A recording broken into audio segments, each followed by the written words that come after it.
Well, that'll teach me for reaching over the desk when I pressed the button. I just banged my mic arm, so that was that huge dong you heard at the beginning. Still, never mind. We're running now. Thank you very much for joining us. This is the Sonictalk show. We're at episode 854. Can you believe it? Astonishing, really, isn't it? Wow. And one of our guests who's back was amongst the first, but we'll get onto that in a second. I just want to introduce you to the show. Obviously, this is a music technology podcast. We talk about all things to do with music tech, synthesizers, drum machines, software, and on slow news days, anything else we fancy. So we try and keep it on topic, but it will be lots of fun. Just want to let you know about a couple of things. We've got some coming up. First of all, if I press this button, I think something should happen. Coming up, we've got the Gearfest competition. Gearfest competition is running, I think we pick the winner probably tomorrow or Friday. There are 3 sets of pairs of tickets for the UK only. Head over to our Instagram. There's instructions on how to join that, and we're more than happy to have a few folks in. I've also got 6 o'clock this evening after the show. This is not rocket science. Bob and Steve is scheduled to review the review that I did. That is premiering. And also, if you're following us on Patreon, there are 11 sample instruments which are sort of synths sampled through it, which give you a sort of idea of what it sounds like. 5 minutes with Reface and OB6 coming up soon. But while I was mentioning the Patreon, I will play a message for it, and I'm afraid I didn't get a chance to redo the ad, so it's still a little bit out of date, but there's some great stuff there. It's 2025 and our Patreon keeps getting better thanks to our supporters. Thank you so much. There's ad-free versions of much of what we post on YouTube, Sonic Talk pre-show, Sonic Lab extra videos, the ever-expanding Sonicstate archives, including classics like the top 20 greatest samplers. There's Patreon Discord, a monthly hangout, the excellent members map, impulse responses from classic and unusual reverbs, and a growing collection of patches and samples in decent sampler format, including some great Moog Muse samples. In fact, the music you're listening to now by Paulie Bow was made using our sample sets. So why not consider supporting us and keep us doing what we do? Head over to patreon.com/Sonicstate. Indeed. And now we can get on to our guests, because we have a full panel. Astonishing for the summer. It's very rare that this happens because everybody's on holiday, touring, gigging, spending time with the kids, going to school, whatever, all of those things. So this time we have a full set. I'm going to we'll start with Steve Hillier. Steve Hillier joins us from Brighton, stevehillier.net, who's part of, the DJ, the educator, many, many things. How are you doing? I'm struggling. My memory has gone blank, Steve, and I know there's something that I'm trying to remember, which I've completely forgotten, but it's gone from me because I'm flustered. I think what you might have been trying to remember, Dick, was Dubstar. that I was of course. the founder member of Dubstar. That's it. Just that. Yeah, and funnily enough, actually, it's this month. In fact, it was actually last week. Was the 30th anniversary of the first time that we got into the UK top 40, which has led to quite a lot of sort of reminiscing and a few interviews and that kind of thing. My sort of like enduring feeling about it right now is a slight sense of panic, which is if you're 30 years away from anything, it feels like, good Lord, that's a long period of time. It's a bit like sort of peering over the edge of a cliff in some ways. On a more positive note, it's rather nice just to reflect on, how much has changed and improved, or how much we've lost in all that time since 1995. We share the same anniversary, because this year is our 30th anniversary of Sonicstate as well. So we have the same one, which is kind excellent. How about that? Yeah, well, I think 1995 had a lot going for it, clearly. It obviously did. Anyway, lovely to have you, Steve. Always a pleasure. Yes. We also got Paulie Bow, who's there in Birmingham, a vintage digital synthesis specialist, as well as many other things. Do check out the articles they write for us on Sonictalk, on Sonicstate. Some great stuff on there. You'll be pleased to know, Paulie, that the CMS is now working. I had a crash yesterday, an external service we used to to process the news images, and resize them and do all that stuff. It just stopped working. But in the meantime, I wrote a replacement, which I will be installing because that doesn't cost us anything, whereas this one does. And the service I got, the support I got, took 36 hours, which when you've got a non-functioning CMS is pretty unusable. Anyway, Paulie, how are you?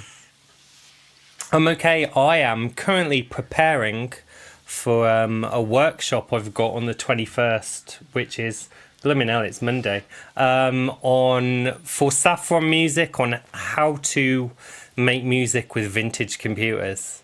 So I'm very much in vintage computer land at the moment, and it's great. I got headhunted for it, and they're paying me, and I'm gonna just teach a few bits and bobs, and including answer the question, why the hell would you want to make music with vintage computers?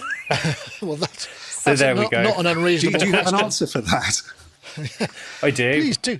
I do have an answer. What is for the that. answer to that question, Paulie? Essentially, me using vintage computers is part of the reason I'm here on this podcast right now. It gave me some kind of little... I think it's unfair to call it a gimmick because it is a legitimate thing I'm doing. I'm not just wearing a... It gave me a niche, yeah, so that's a big reason, really, for it, basically. Excellent. Okay, and well, ladies and gentlemen, it's been such a lot. I'm trying to think how long it's been, Mark, but I did mention our 30th anniversary, and Mark Tinley is here from Glastonbury. Mark Tinley, of course, was one of the OG podcast panellists. I think you might have been on episode 1. Can you remember? Wow. Maybe about 2. 3 or 4, yeah. So one of the very early. I know I wrote one of the very first articles for the website. Was it? That's you. You certainly about did. Yeah. a Game Boy thing or something, wasn't it? That Game Boy synth. Yeah. Yeah. Yeah. So excellent. 800 and what is it? 854 episodes. That's amazing. It is pretty incredible, isn't it? Oops. There we go. Oh. Nothing's changed, Mark. I'm still messing up. It might look fancier, but it's still operating error, 100% all the way. Anyway, Mark, it's lovely to see you. I know that you're in Glastonbury, where you're above your shop, which I know things have been on hold because you've had various issues to deal with. Yeah. But it is honestly an absolute pleasure to see you and see you on form. And you came on pre-show, and it worked straight out of the box, and yet you were straight into your Tinleyisms, and I would just like to say the IRC are extremely pleased to see you back. There are lots of OG viewers there who have missed you a lot. What's OG mean? Is that original gangster? Original gangster. Oh, okay, It's a rap term that I believe was popular around the turn of the century. Oh, okay. Right, I mean, I've heard it, but I've heard it in the context of like older people, like you said, like a grandma. So I think people have been using it jokingly in that format. I think you're right. Didn't know what it was. And so I am a granddad. I've got 2 grandchildren now, which is like, how did that happen? But yeah. So you've given this. You've given me permission to not know what the hell I'm doing and completely mess everything up by pressing the wrong button there. So I'm like, okay, that's all right. Don't worry. It hasn't got any more professional since you last were on. I can assure you. I've probably I've probably become less concerned when things go wrong. Although there's a threshold. When it reaches above a certain threshold, everything starts to fall apart because it takes so much of my sort of right brain or left brain or whatever that then I can't concentrate on what I'm supposed to be saying. So it's that kind of thing, really. Okay, what's really interesting for me is I have to admit I do watch other people's reviews and stuff, and I've started to notice that some other reviewers of product come on and they do your hand gestures and stuff, and I'm like, hang on a minute, they're like in the sense that people model other people's ways of presenting and stuff, and that's the way it should be done. I'm sort of observing people nicking your style and doing things the way you do them, and I'm thinking there's something really nice about that because you've influenced the entire kind of like music Possibly. review thing, as far as I can see. Anyway, so or at least it's a way of it's something to not do anymore. Perhaps it gives. No, I think your to aim style for or works, to steer away personally. from. One of the two. I think other people recognise that your style works and they're trying to emulate it. So it's maybe you're right. Well, that's very kind of you to say so, Mark. I fully admit to completely emulating Nick's review style.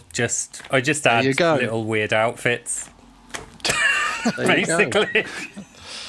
Well, I like to say shucks. I feel. I love weird outfits.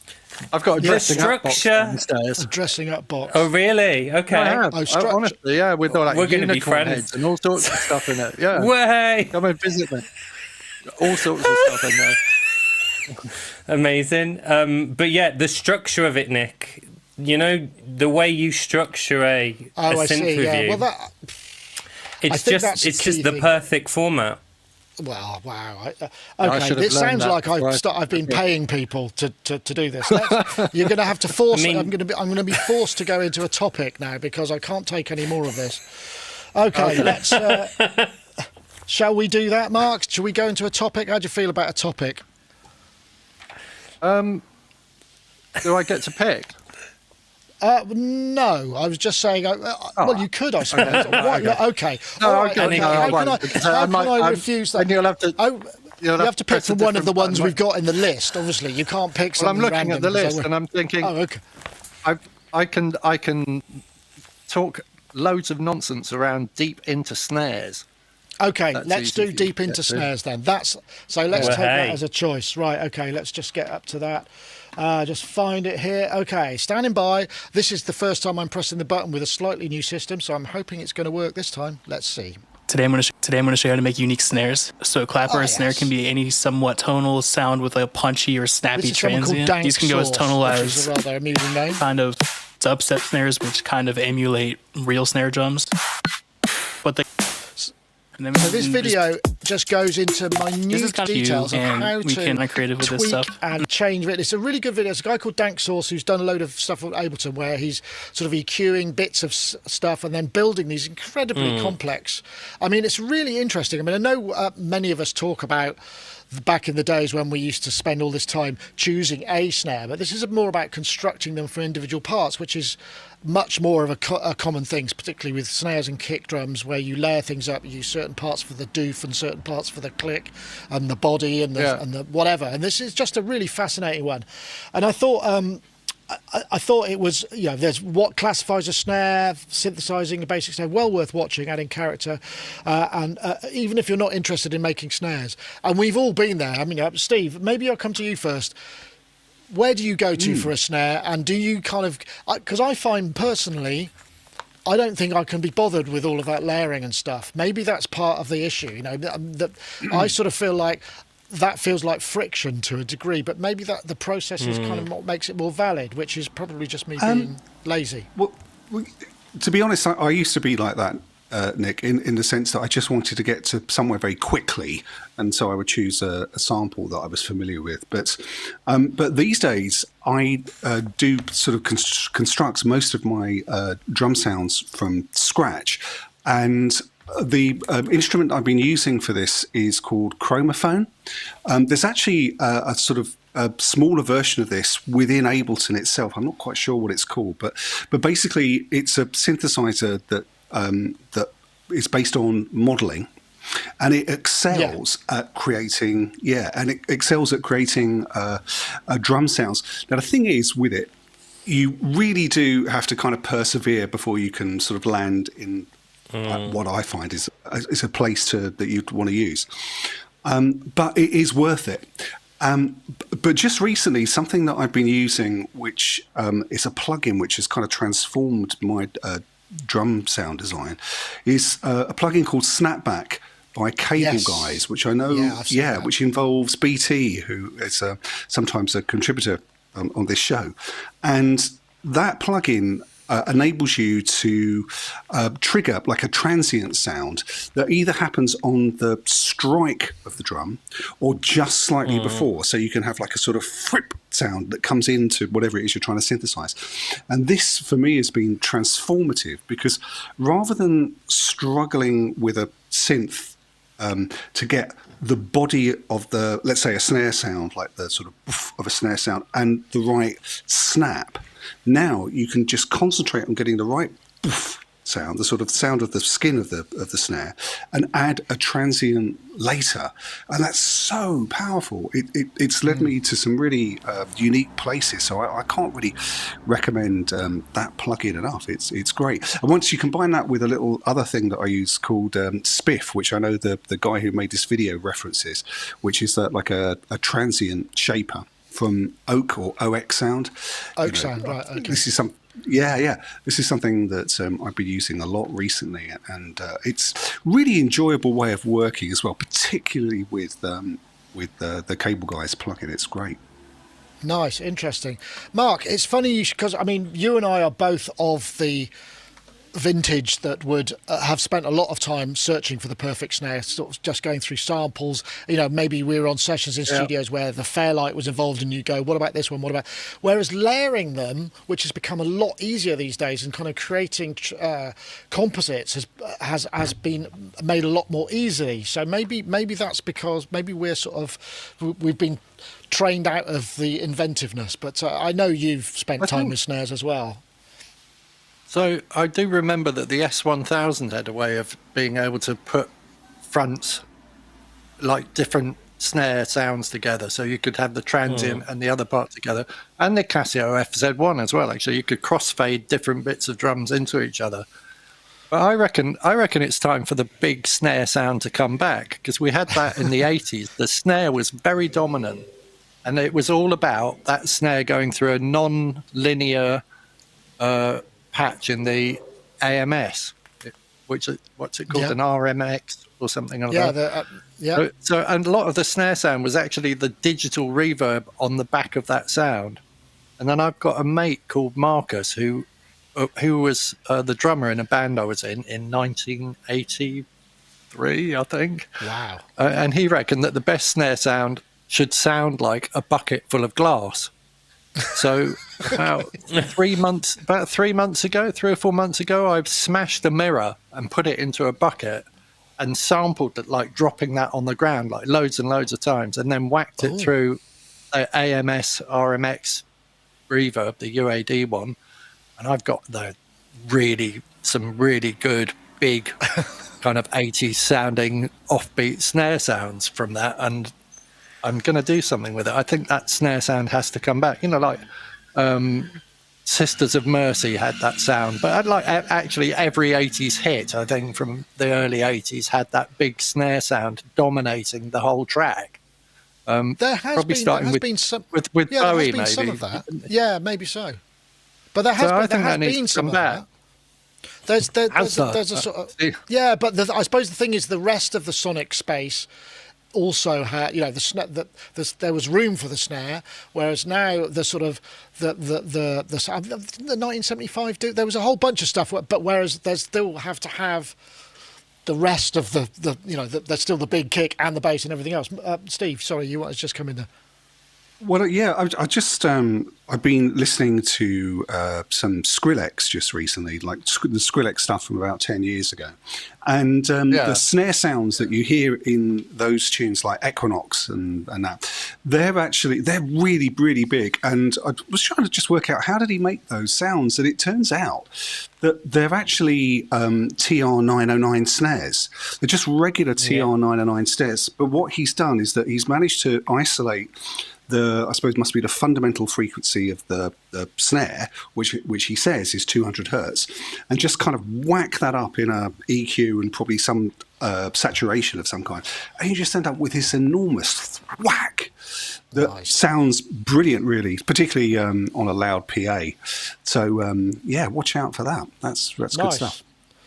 Paulie, I always like your drum sounds. You do great. I mean, I know on that demo that you did for the Patreon thing, that was Yamaha. Was it RX11s or RX? RX11. RX11 down there.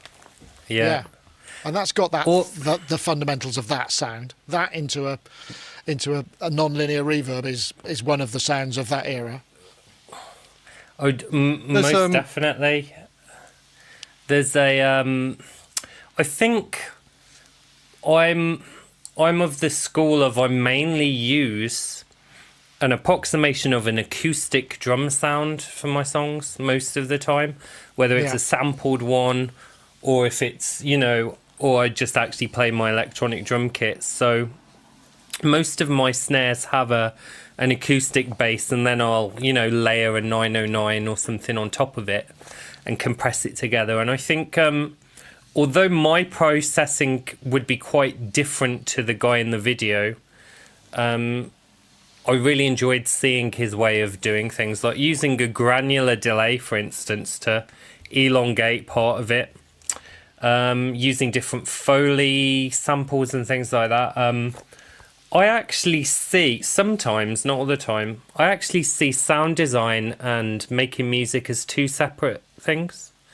So in the past, I've just played with my modular a bit just to make some drum sounds, and then sample those and keep them on file for when I am doing something creative.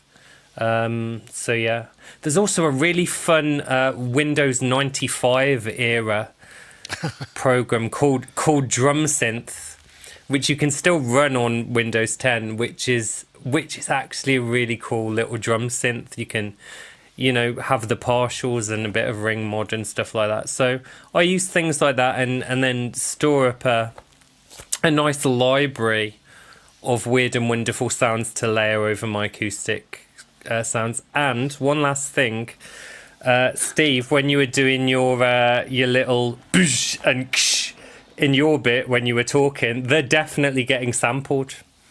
And I'll be putting them in my library. And Mark, I did it to Roger Lynn. Don't think you're above me. Fill your boots, Paulie. It's been a long time since I've done human beatboxing. That was really good fun. That was like something. Could you give us a symbol, actually, to complete the sample set? Just a symbol. No pressure. Well, let's do a sort of just a simple. There we go. I'll do it again, just in case you didn't get that. Perfect.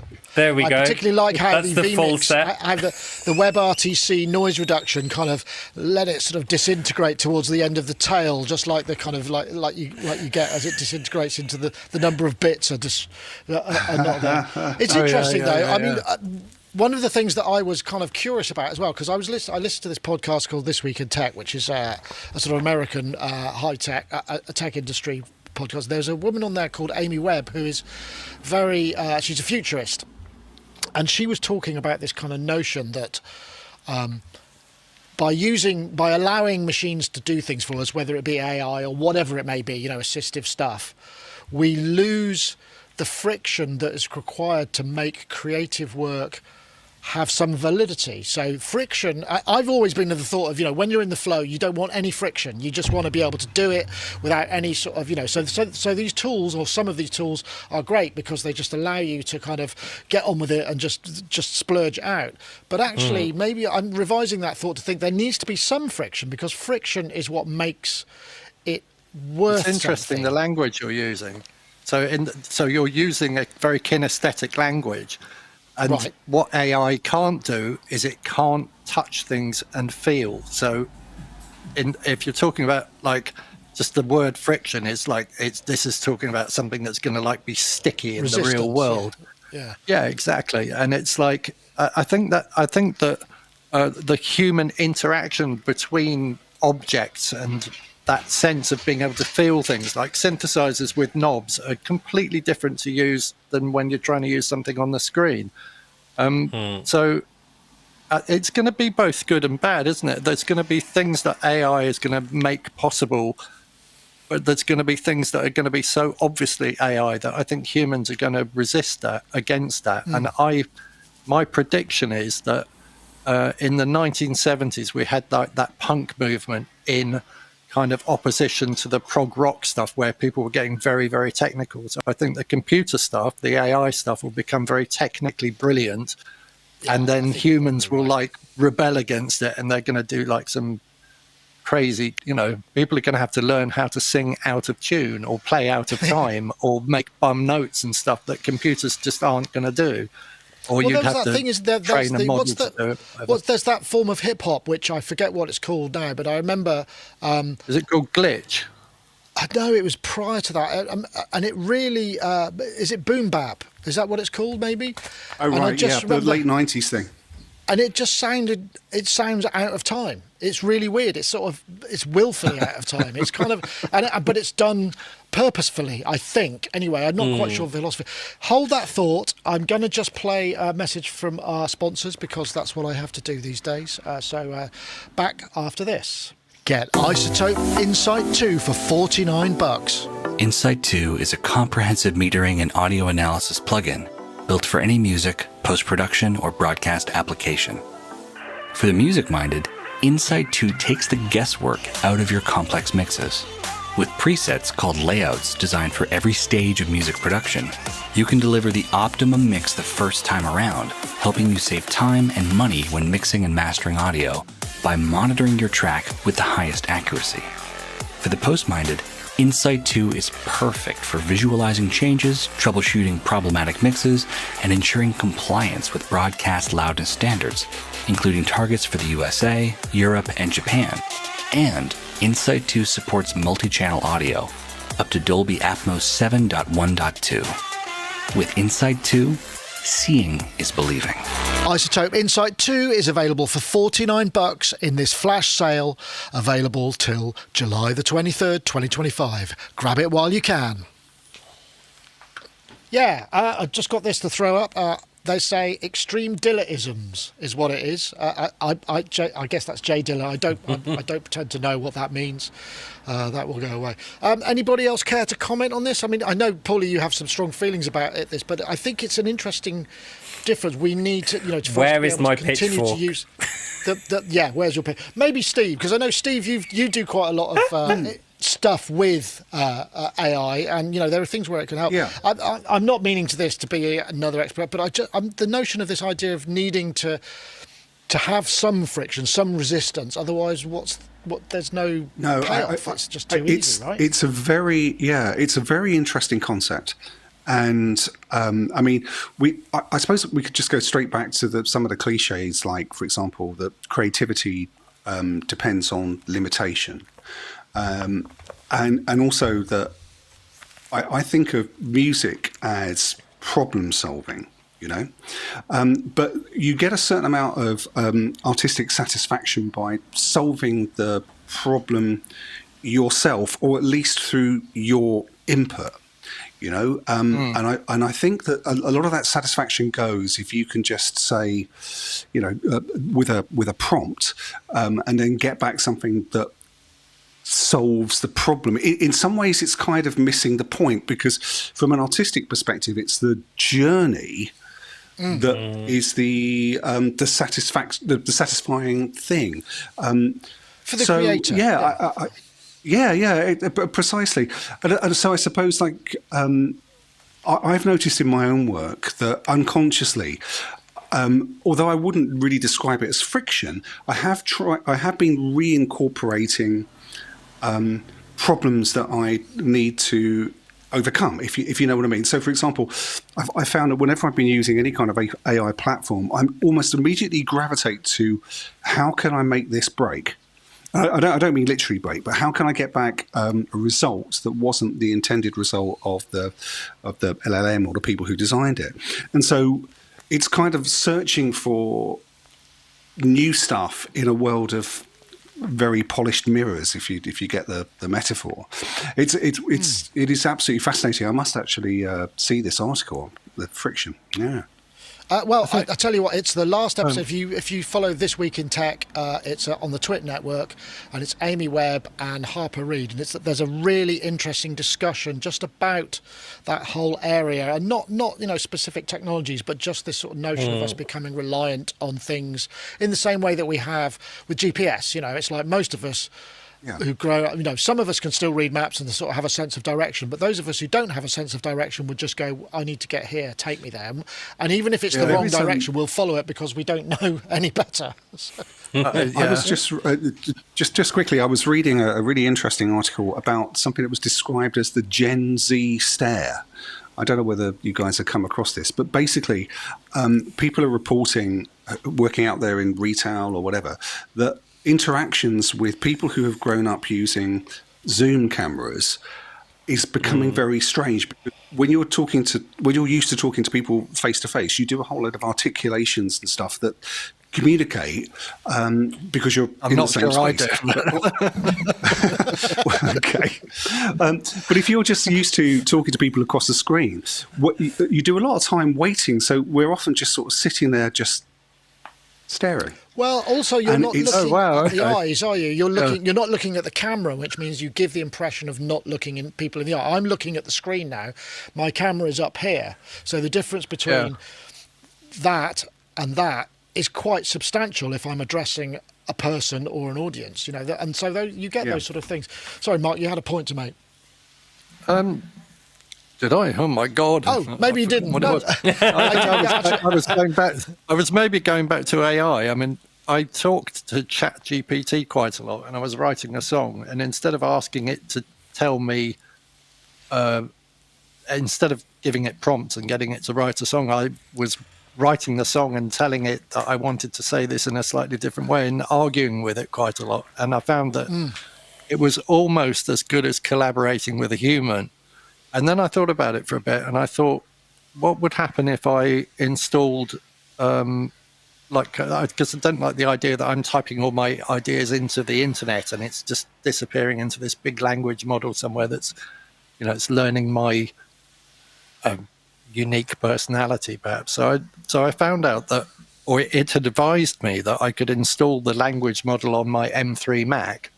Oh, yeah. And then I could train the M3 Mac to be more like Salvador Dali. So apparently ChatGPT is set somewhere in the middle of the madness where it's in a generic kind of language model. It won't, a median. It won't do anything too crazy.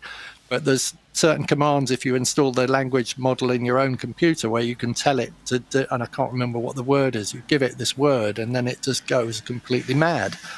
And I'm thinking, if it's throwing like really left field ideas at you and then you're correcting it and bringing it back into a more human kind of format, that I could train it to be sort of like the more ADHD part of my brain, then I could tell myself that I put that in that box and then I could act like a normal person in the world and be, there's a thought, leave that part of my mind somewhere else, if that makes sense. That's an interesting idea. I'm not sure. Sorry, Paulie, I didn't come to you. I know that you were, but I mean, you may or may not have thoughts on this. You don't have to, but I just thought I'd give you the opportunity. I think, as it drags on and on and on and on, this kind of emergent, expectant. Is that my window? No, there's seagulls outside my window. Yeah. The seagulls. Oh, that's amazing. Apparently, the reincarnated sailors, seagulls. That's a nice thought. So it could be my granddad. Yeah. Okay. Well, I'll go with that. Yeah. It's. I think it's a really nice, little thing. I think there's a bit of peace coming from the realization that I've always been a bit of a weirdo. And, when most people jump left, I jump right. So it's not really any different. It's not really any different to me, just kind of continuing on my own path. It's what I've been doing forever. Yeah. And people seem to like what I'm doing on my path. So there's no real reason for me to change it. And I think that's absolutely fair enough. And what a good point to maybe introduce another topic as well. How about that? That was almost slick. Oh, can I just say something about seagulls before we move on? I told you about themes. Sure. So on the front of my shop, because I've called my shop The Beach after a friend of mine called Dave Beach, who this was his favourite cafe before it became a music shop. And Themes were selling all this stuff. So I bought seagulls. I've got fake seagulls on the outside of my building and a lighthouse. Amazing. So wow. if you drive through Glastonbury, you'll see this cafe. And I painted the front of the shop with rust paint. So it looks like an old pier a bit. So you see the shop looks like an old pier with lots of aluminium truss in the window and a lighthouse. Got my own lighthouse with a seagull on it. Does it spin around? The dream. And blind motorists as they come round the corner? Not yet. But I'm considering buying flamethrowers and having flamethrowers on the front of the building because that would be fun. How do you think that would get past planning? Just a general question. There may be some issues. Well, I'm in a conservation area, I think. You know, if conservation area and flamethrowers. Yes. Let me see how those balance up. Yeah, okay, fair enough. Oh, a mermaid. I also bought a big fiberglass mermaid. Nice. Classy. Okay, right. We're going to have to come down and visit again. Let's have a look. Okay. Let's have a quick look at the Waldorf microwave, which is on sale. I thought this was new because it was a very cleverly used image of what looked like a new piece of hardware, and I think a lot of people, because it was a massive article for us. Lots of people were really into this, but I think I've just got so Waldorf 1, microwave 1 is on offer. I think they're selling it at €99, excluding VAT till the 22nd of July.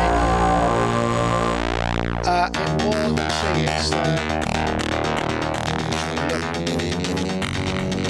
they say the rare 1994 Green Machine, modelled on that, now returned within the Microwave One plugin with a new feature called Mutator. So it has been out for a few months, but there's something about this Waldorf, vintage Waldorf stuff. People go crazy for it, and it's really interesting because I would assume, I mean, it's not niche. I mean, it's a big brand and everything, but it's much more prevalent than I thought. And I don't know how. I mean, Paulie, I'll come to you first because obviously this is right up your street. I think. Have you got an original microwave? I can't remember. I know you do have some Waldorf stuff, but perhaps not that. I've got a few. So I've got the Microwave XT, which was essentially the second version of the microwave, which is all digital. And then I've got a Blofeld, and I've got an M, which is kind of similar to the original microwave, but it's got different filters. But otherwise, it's kind of modelled with 8-bit waves to sound the same. So massive Waldorf fan. Haven't checked this plugin out yet, but I think from that demo, it sounds absolutely fantastic. In my headphones, for some reason, your voice wasn't coming through that strongly compared to the music, but I wasn't too bothered because the music sounded absolutely amazing. It was like epic and stuff like that, and very cinematic. And I think that's what I'll say about the microwave. It is very cinematic, and that's why it's got a use in modern, composition, basically, for those big kind of like, I don't know, the Waldorf sound. Swells and, kind of transforming kind of Tron kind of digital sounds and stuff like that. So yeah, this green version, apparently it was very limited. 99. I think it only came out. Yeah, 99. So anyone who's got one of them, is quids in basically. Anybody but yeah, got one wonderful of those, Mark? synth.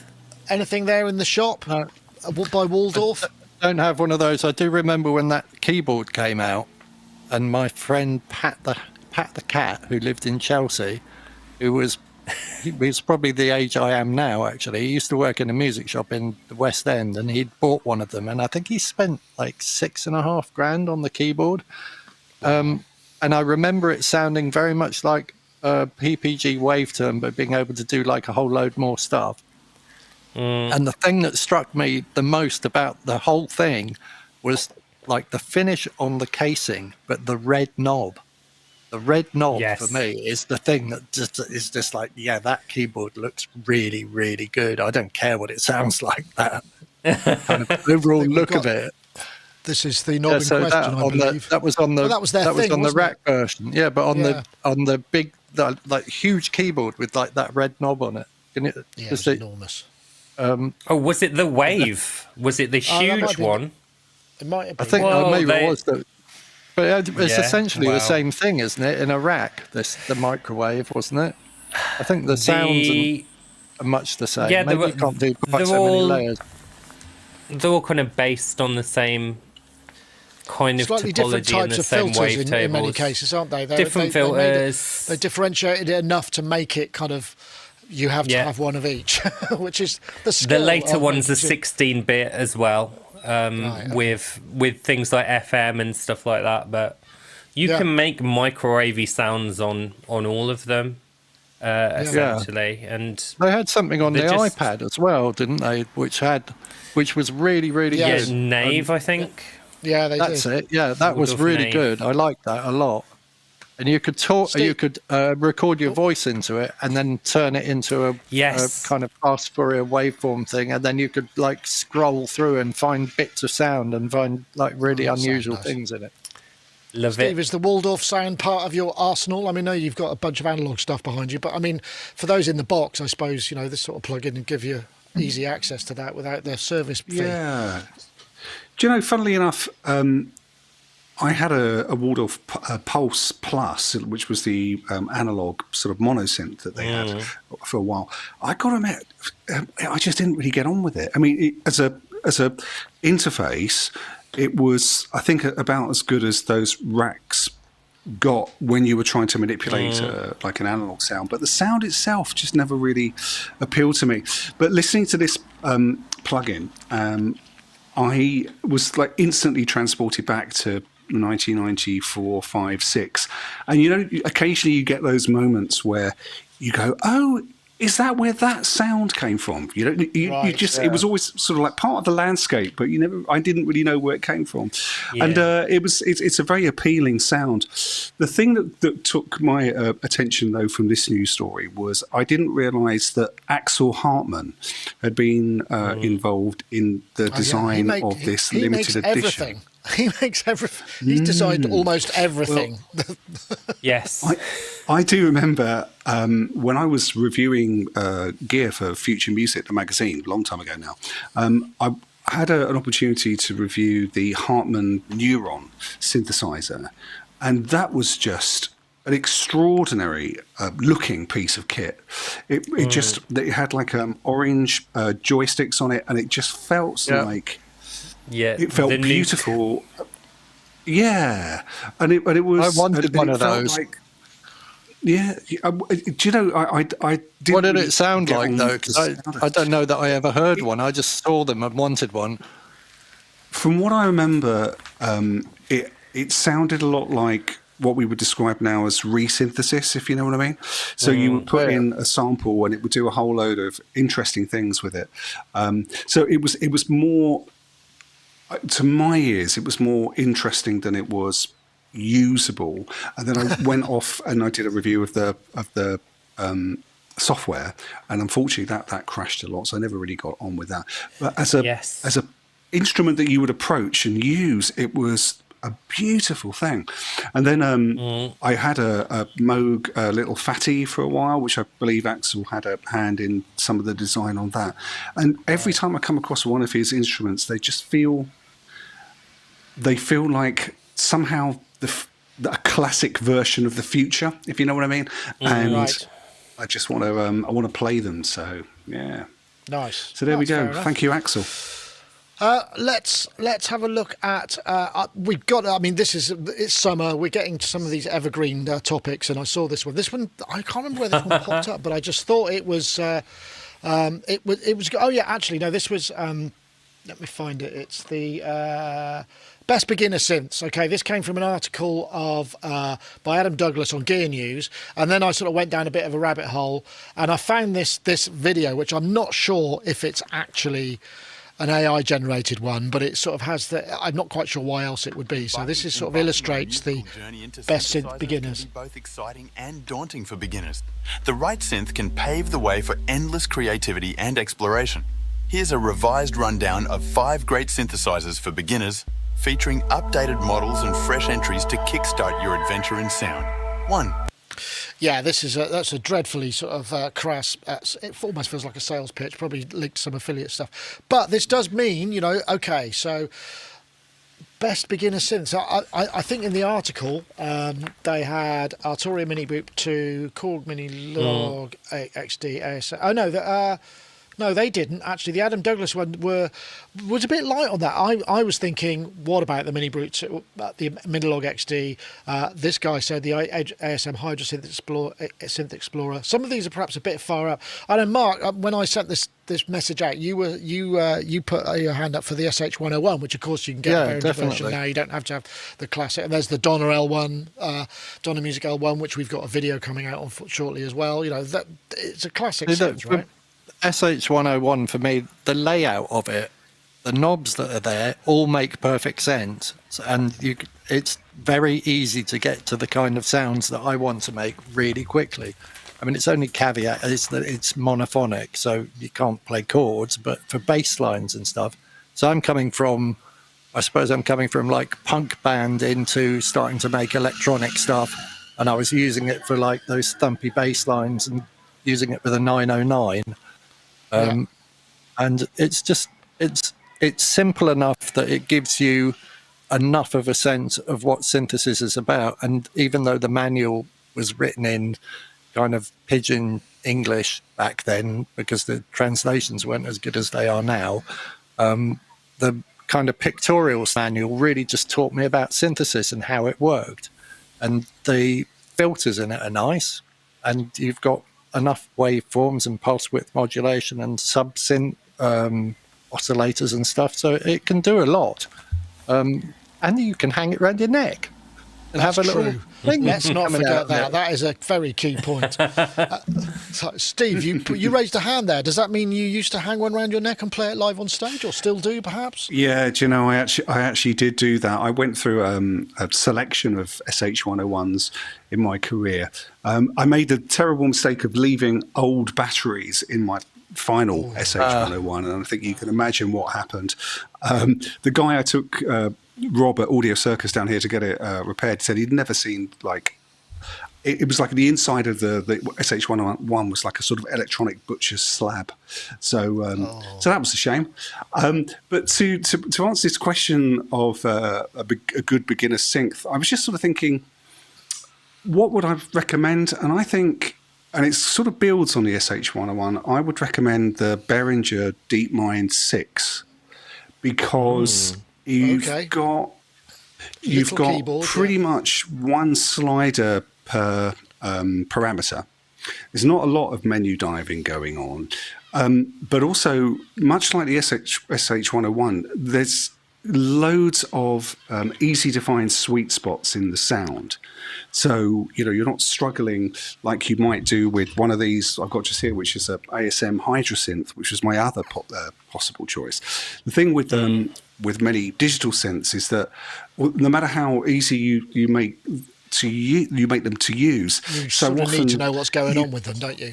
Yeah, exactly. Especially sonically, because they can spill out in lots of different ways that you need a bit of experience to know how to control or to tame, particularly in a mix.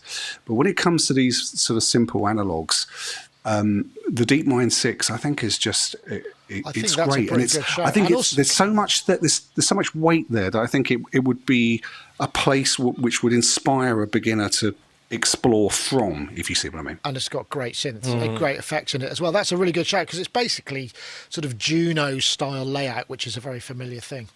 Paulie. Yes.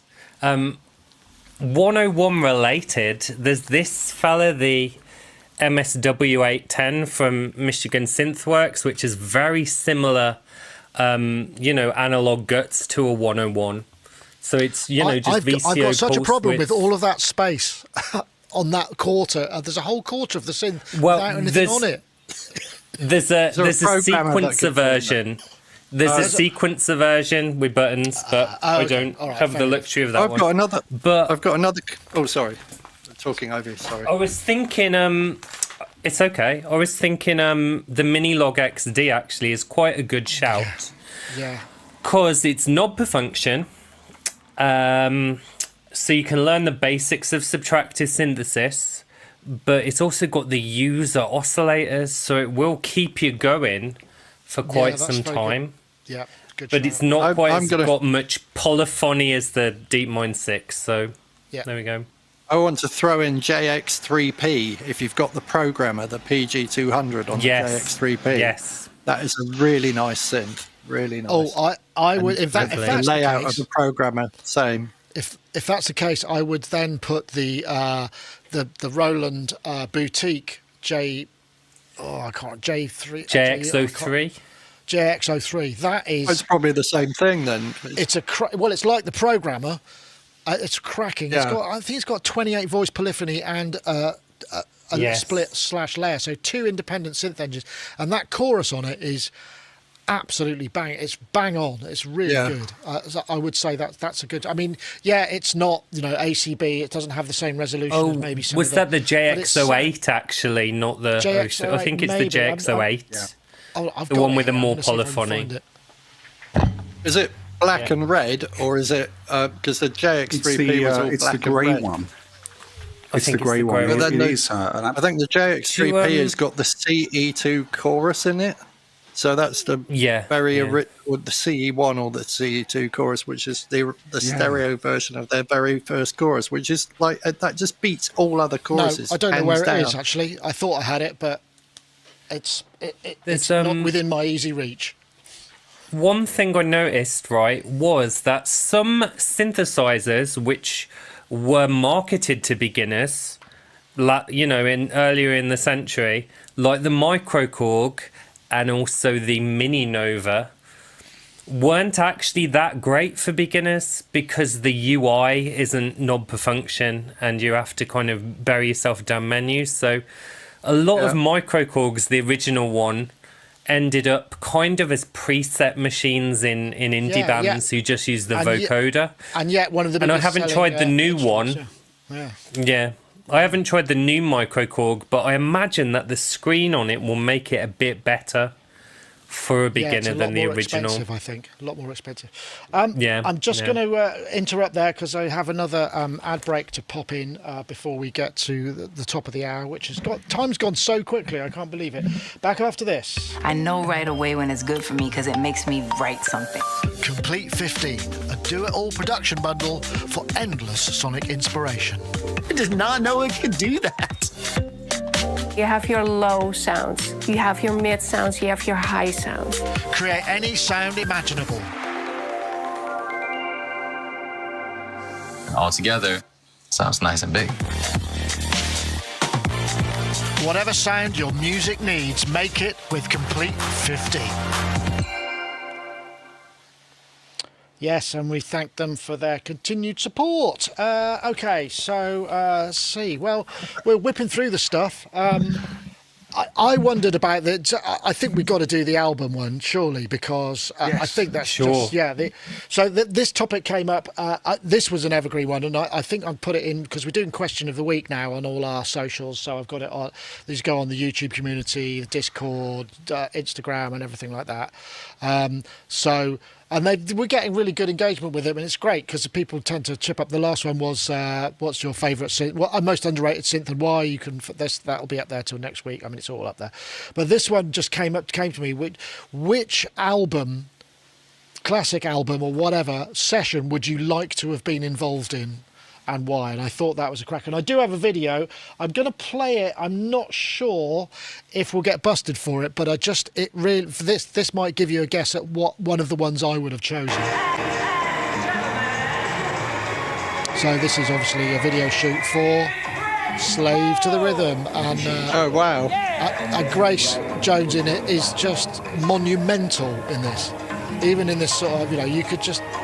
What a stroke. Anyway, and that one, Slave to the Rhythm, is one of those albums that was, for me, Trevor Horn, masterpiece, absolute masterpiece, one of the sort of pinnacle of that sort of production, and quite different in many ways. Very vibey and live player. Also featured the famous Louis Jardin, who sadly passed away quite recently, on percussion. Percussion features very heavily on this. And so that was mine. That was one of mine. I know, Steve, you raised your hand because you want this topic, so I'm just curious to what your thoughts are on this one. Yeah, well, I mean, I was sort of pondering on this before we came on air, and I've been revisiting an album that I grew up with by a band called New Music, Now, I don't know whether people remember this band. I mean, it probably is before the time of most people listening to this, but New Music had a handful of hits in the early 80s, late 70s, early 80s. And the main guy in the band was a chap called Tony Mansfield, who ended up producing a whole load of other people, and quite famously was the guy who did the original version of a-ha's Take On Me. But anyway, the album that I want to sit in on is the second New Music album, which was called Anywhere. And it was the album that it didn't have the hits on. It was the sort of follow-up to the album that had Living by Numbers and World of Water and that on. But I'd like to have been... I don't know whether I could have been involved because I was like 10, but I'd like to have watched what was going on, because I remember as a kid, I didn't understand why things were happening in this record. For example, there would be... The whole album starts off with what sounds like synthesizers being played by mice, if you can imagine, and then you've got, pretty much every song features some variation of a simple CR78 preset, but with white noise percussion coming in, sounding like submarines. One song would just suddenly just start going backwards. There would be chanting. Basically, as a kid, it beguiled me. Yeah, sounds great. Yeah, I would recommend it to everyone. Very bad SEO. New music, band new music is very hard to find. Oh yeah, with a K as well. Okay. But the clincher for me, and I think why I would recommend it to everyone today, is it was full of moments where, as a kid, I was just thinking, why is this happening? And as an adult, I think, oh yeah, because it sounds excellent. It's that is a real mad creative process, and I would like to have witnessed that. Okay, I'm posting a couple of things in the chat, which seem to be. I don't know. That might not be. That might That might be work. Let me just put that one in. Yeah, that's an interesting one. I don't know, Mark, I suspect you may have actually been at some of the albums you'd like to have been involved in the sessions, because I know you worked a lot in the studio. I've changed my mind on the answer to this about 6 times so far. I mean, it's like... So one of them would be the Small Faces, Ogden's Nut Gone Flake, with Professor Stanley Unwin, and that whole story about the fly and the moon and all that kind of stuff. I think I would have liked to have been involved in that. But then also like Dark Side of the Moon, because Dark Side of the Moon has just such a mystical kind of story behind it. I just would have liked to have been there to see if that's actually, because it sounds almost like they were on this journey from sort of madness to enlightenment somehow, and that there was a whole mythology about the backing singer who sang that bit in the middle of the I can't remember what the track's called, but so it has like this overall kind of etheric kind of quality to it. But when I listened to that album, I experienced like a whole load of euphoria just from hearing the music. Without having to like take any substance to enhance that sense of that. So it's like it's in that music somehow. And their story about it is that all the things that they played just kind of came to them in this very magical way. But whether that happened or not, I don't know. So I kind of liked... I'm not looking at the camera, am I? I'm just wistfully looking at the wall over there. There was more gravitas in looking away. It was like... Yeah, so it's like, so that album, I mean, I remember, I think maybe it was Wish You Were Here, but there was this girl I was going out with at school, and I went off to her house, and then we were like just holding each other, like 13, 14 years old, or somewhere around that age. And it was like, you know, the most kind of being in love feeling that I've, or probably, you know, like a peak moment in my being in love with people.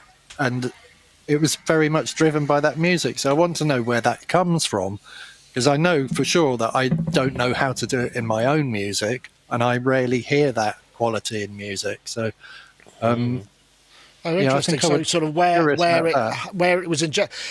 It's funny, isn't it? You kind of almost. It's some of those old 70s sessions, I believe, were probably because those are back in the days when studio time was so precious. You couldn't mess around. You couldn't just kind of like. And back then, I don't think they really had the budget to kind of I may be wrong, that to really sort of just completely, kind of blow out and spend £500,000 on it and just lounge around and sort of wait for the muse to hit them. I would imagine that many of the sessions around that time would have been very regimented. There would have been a producer saying, right, Monday morning we're doing the basses, then Monday afternoon we do this, then we got the bounce. That there would have been quite a strict regimen to some of those earlier things. So I wonder whether it's almost happy accident that may have happened around those times. I think a lot of that. And then Dave Gilmour's guitar playing, it just has soul in a way that, I mean, I know Clapton kind of does as well, but I think Dave Gilmour just takes you somewhere that a lot of other players don't take you. And it's a very different place to blues. He doesn't really take you into that kind of, he doesn't take you where B.B. King takes you. It's like soulful guitar playing, but it's not soul, if you know what I mean. It's not like rhythm and blues. It's very unique, and I may have copied his style a bit, actually, thinking about it. But there's got that sort of influence. Those are the sort of things that influences. So that, I mean, being around, and it's interesting. Is I also put down any Zappa albums.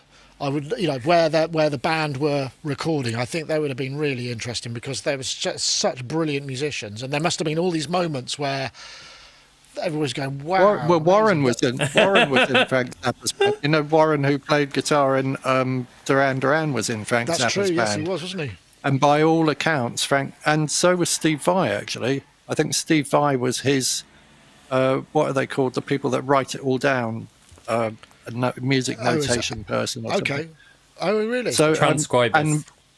That's it. That's the word I was looking for. And apparently Frank Zappa was a very, very hard taskmaster and expected his musicians to be a very, very high caliber. And so, yes. And sat and programmed lots of stuff into a synclavier as well, I believe. Yeah. Towards the end. Well, he did that. I mean, there's a really good documentary actually about Zappa, where he goes through, because he would struggle, he would fight against the bands to get them to play what was in his head, whereas when a synclavier came along, he could put what was in his head directly into the machine, and it wouldn't be interpreted in any other way other than the way that he interpreted it, if you see what I mean. Actually, you've reminded me of a regret, and that it was when I first started working with Duran Duran. The sound engineer for front of house sound was a guy called Davey Moore, and he was Frank Zappa's guy in the studio, I think. And he's like, "Hey man, we're going to a barbecue. Do you want to come?" And I was kind of like, "Oh yeah, maybe." And Frank Zappa had prostate cancer and died just after this barbecue. And I could have gone to this barbecue and met him and didn't go. No, because I was chasing this girl around Los Angeles who I rather liked at the time. So. And I think that was a mistake. I should have gone to that, really. But things like that happen, don't they? I mean, I've got several of those stories. Not chasing girls around, but not taking opportunity. Paulie, what's your album or albums? I was just going to say Zappa. The best intro track I play to people who haven't heard any Zappa is Dancing Fool, because it's a standard like disco 4/4 song, but then at the end of the song, there's all these mad drum fills which don't fit the meter. It's like, I might be totally wrong, but I'm a dancing fool. So it's like, it doesn't fit the meter at all. It's really, really cool. My one is 10cc, I'm Not in Love. Oh, yeah. Yeah. Actually, definitely. That's an interesting. Well, that was one of the ones. Because they have to play the multi-track choirs on the faders, don't they? I believe that is a period of time, because they were huge then, weren't they? So they probably did have millions of pounds to blow messing around in the studio and getting high and just kind of like coming up with ideas. I'm old enough to have worked in sessions. I'm old enough to have worked in sessions where you take a 24-track reel and record all the backing vocals on it, and then put it on a 1-inch tape, and then you play the track, you put the other.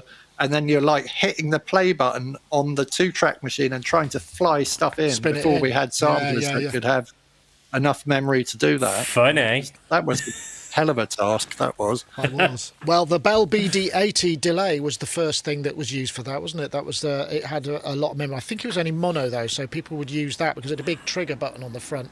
You could fill the memory up and spin in sections. So, yeah, that was how it was done. So that session... The session you wanted to be in, the Grace Jones session, apparently Trevor Horn had racks of AMS samplers with all different chunks of music in, and they were all being triggered off. And I think that whole Grace Jones album was going to be songs for other bands or something, and they're all the songs that the other bands that he was working with didn't do or something. I think so. The waste product. So it's all the same. A lot of those things are based on the same thing, and all those things were sitting in racks of samplers and being triggered off. And I wonder. I think it's almost cut and paste style. Yeah, it's almost like. I wonder how much memory in each rack, you know, from other songs. I think there's a limit to it, isn't there, in an AMS? Well, there are several that was people stereo, wasn't it? That's what William Orbit used to do with because I had a friend who Cindy Jones, who is John Paul Jones's daughter. She worked at Guerrilla Studios for a long time, and she used to come on tour with the band that I used to do sound for. She was going out with the drummer. And she was saying that the sessions that they used to do, she was the tape op, I think, which was like way back. So it's kind of quite an unusual position for her to be able to hold. She was obviously really shit at a job.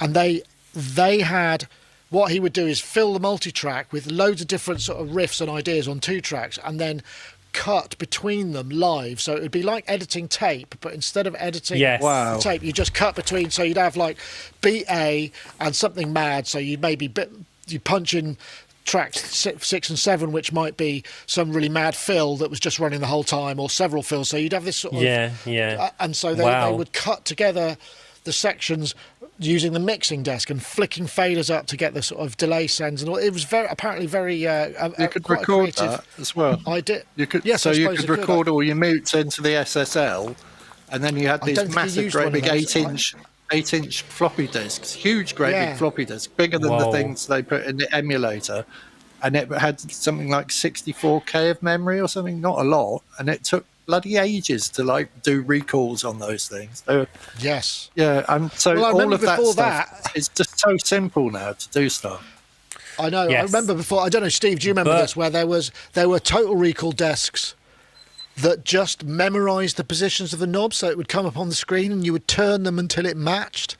So I think it was a Neve system, or maybe it was early SSL. I can't remember what it was called. It was a sort of groundbreaking Total Recall, but it wasn't automation. I don't know if you remember any of that. There was something like that. No, it was before.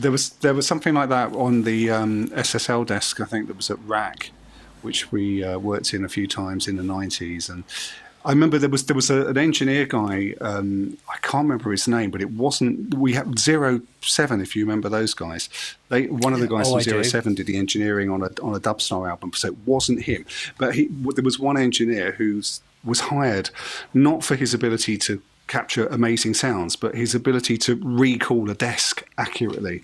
And I was kind of in awe of him as a young man, thinking like, that's your one job. And you're actually really good at it, and thank you.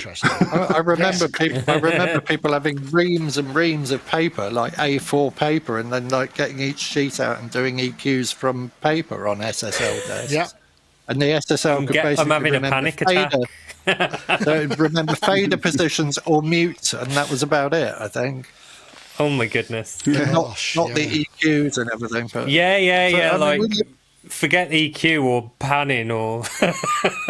And then Duran used to do this thing where they'd go like, right, put that song up, and it would take like 2 or 3 hours for them to put the song up, and then they'd play like one part on that song and then go, right, put the other song up, and then another 3 hours for like somebody to reset everything to be the mix of the other song. And I'd be like, this is just madness. We just spend half the day waiting for the song to go up. And aligning tape, you put the tape on the machine, and then you'd have to do the tones for that tape. And now, Right. if I want to go from song to song, I could just click and this is an M3 laptop, and it's like boom, it's just there, and then it sounds exactly the same as when I left it. But I suppose the thing is brilliant. You've got to remember that studios used to charge by the hour back in those days, or you get lockout rates, so it made sense, but the technology caught up with them, and look at them now. It's sort of at them, unfortunately, which is a sad thing. Did you have something to add, Paulie? Sorry, you started something when I missed it, but the moment may have gone. So if it's gone, that's absolutely fine. I've been pondering, and I don't know the answer to this, it's a rhetorical question, and it's also quite defeatist for a technology podcast, but I've been wondering, all these advances in recallability and everything like that, has music actually gotten any better for it? And it's a very deep question that I'm pondering.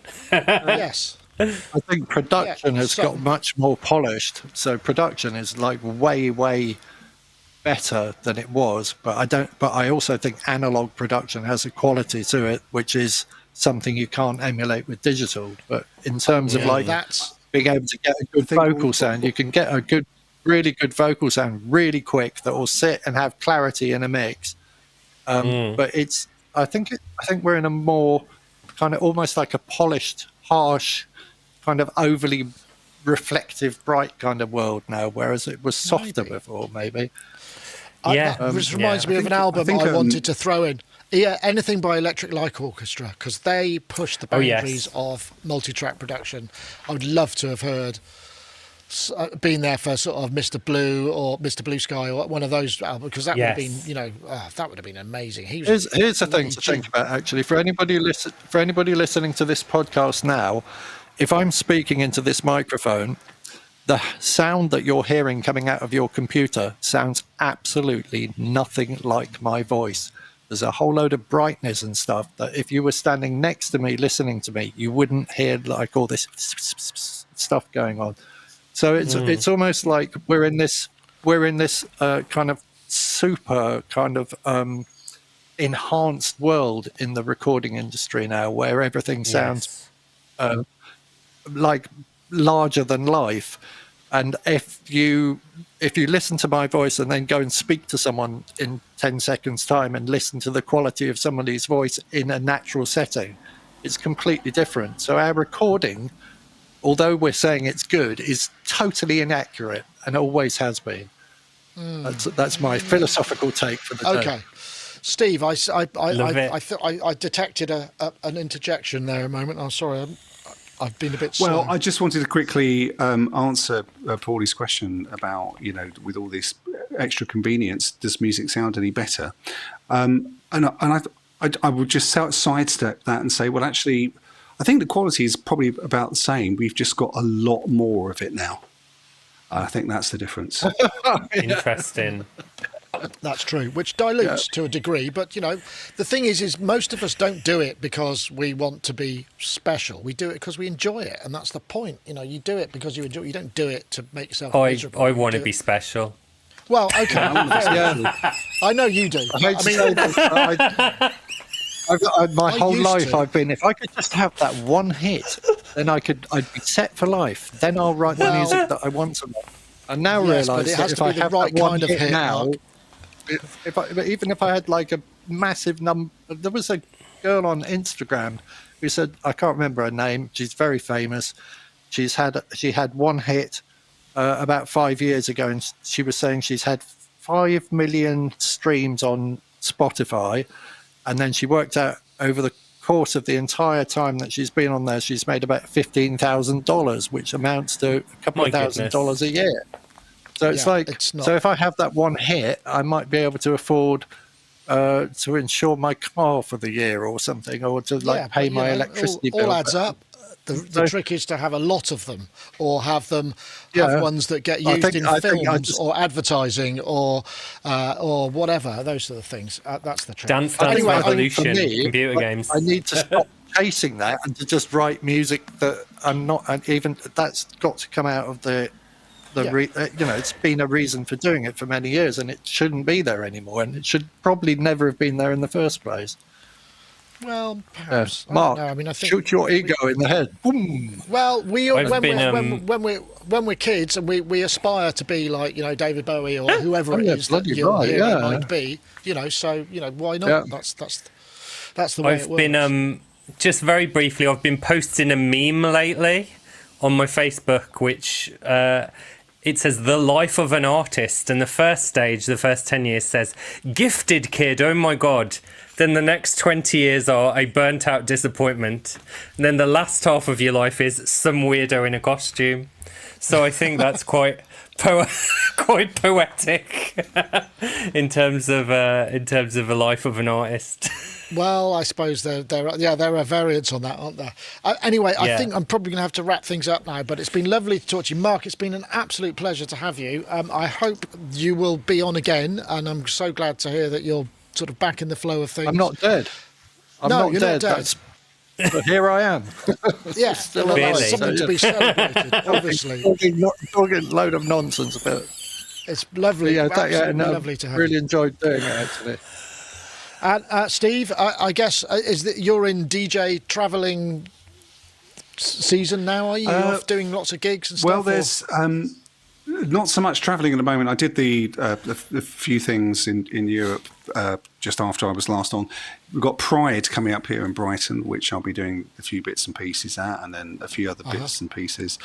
And then, of course, we're into the autumn season, which is a little bit different for me. But I've actually, something I'd like to mention is I've just got some new music in my Polytech guys that came out last week. So if anybody's interested in hearing what I'm up to these days, if you just go to the website, stevehillier.net, you'll get all the links there, and we'll have a little dance together, which would be nice. Yeah, I'm hoping you're going to be wearing a feather boa and some very small silver tight shorts when you're DJing at Pride. Hot pants. I mean, hot pants. No, leather chaps is my thing. Leather chaps. Okay, fair enough. I'm glad to hear it. In this heat? Send photos. Oh, yeah. No, it's okay because if you or don't. Yeah, perhaps not. Yeah.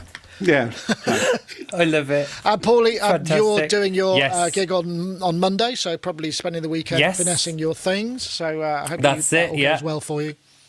Yeah, Excellent. should be brilliant, and hope. Oh, and one other thing is sticking with vintage computers. I've got a couple more writing gigs with some vintagey computery magazines that are coming out, so that's quite exciting. So yes, me doing all these articles for Sonicstate has been a great thing, in terms of building up some reputation.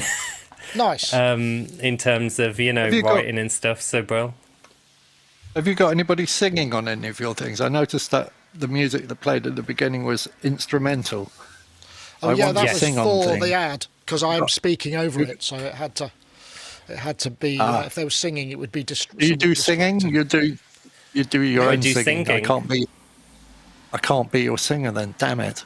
I want to be somebody's singer. Who's we could duet. I promise to sing out of tunes. Like take it away from the AI world into back into the punk days. All right. Nice. Right, that's it. That's a deal. We'll do that. That sounds like a collaboration waiting to happen. Anyway, folks, thank you very much. Thanks to everybody in the chat. Don't forget to subscribe and like and do all of those things. It's much appreciated. And do check our stuff out on Patreon. We've got quite a lot of samples. And at 6 o'clock tonight, the Bop and Steve review is going up live. And check the Instagram to see if you can win one of three pairs of tickets for Gearfest, where we will be at the weekend. So if you're there, we'll see you there. That's it for this time. Thank you very much, everybody. We'll see you next time. Take care now. Bye-bye. Brilliant. Thank you.